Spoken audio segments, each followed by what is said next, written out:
আসল সমস্যা টাকা না, টাকার বোঝা পড়া না। অনেকে বলেন, ভাই আমার কাছে টাকা নেই, এটাই সবচেয়ে বড় সমস্যা। মাইন্ডসেট বাংলা বলে, টাকা না থাকাটা মূল সমস্যা নয়, মূল সমস্যা হলো টাকার পেছনের নিয়মগুলো না বোঝা। একই শহরে একই সময় একজন মানুষ ধীরে ধীরে ওপরে উঠছে, আর একজন মানুষ সারা জীবন একই জায়গায় আটকে আছে। পার্থক্যটা কোথায়? পার্থক্যটা আপনার পকেটে নয়, পার্থক্যটা আপনার চিন্তায়। আপনি টাকাকে কিভাবে দেখেন, আপনি টাকা পেলেই কি করেন, আপনার সিদ্ধান্তগুলো কিভাবে হয়, এইগুলোই আপনার ভবিষ্যৎ বানায় বা নষ্ট করে। অলস টাকা কখনো নতুন টাকা বানায় না। এখন শুনুন সবচেয়ে গুরুত্বপূর্ণ জায়গাটা।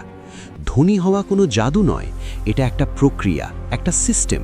আপনি যদি টাকা পেয়ে শুধু সিন্ধুকে তালা মেরে রাখেন, তাহলে সেটা হলো অলস টাকা। আর অলস টাকা কখনো নতুন টাকা জন্ম দিতে পারে না। টাকা তখনই বাড়ে যখন টাকাকে আপনি শ্রমিক বানান।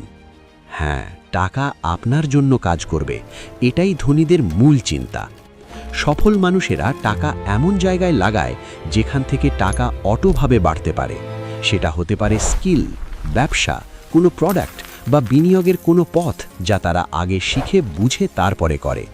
তারা এক লাফে বড় কিছু করে না, প্রথমে শেখে, তারপর ছোট ছোট স্টেপ নেয়, তারপর নিয়মিত থাকে। আর ঠিক সেখানেই ম্যাজিকটা হয়। আপনার এই যাত্রায় মাইন্ডসেট বাংলা সব সময় আপনার পাশে আছে। ভিডিওটা ভালো লাগলে লাইক দিন, সাবস্ক্রাইব করে সাথেই থাকুন, আর কমেন্টে লিখুন আপনি আজ থেকে কোন স্টেপটা শুরু করবেন।